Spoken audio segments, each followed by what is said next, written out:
Isang maswerteng hapon po, Lotto players. Narito na po ang mga numerong nanalo sa 3D Lotto at 2D Lotto 5 PM result June 16, 2026. Kaya kunin nyo na po ang inyong mga ticket. Narito na po ang resulta. Para po sa 3D Lotto 5 PM result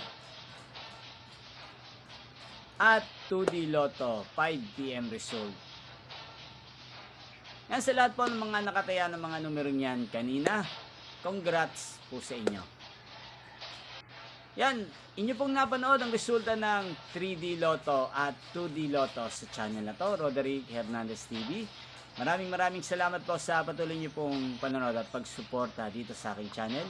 Magkita-kita pong muli tayo mamayang 9 PM para sa 9 PM result ng 3D Lotto at 2D Lotto. Thank you for watching.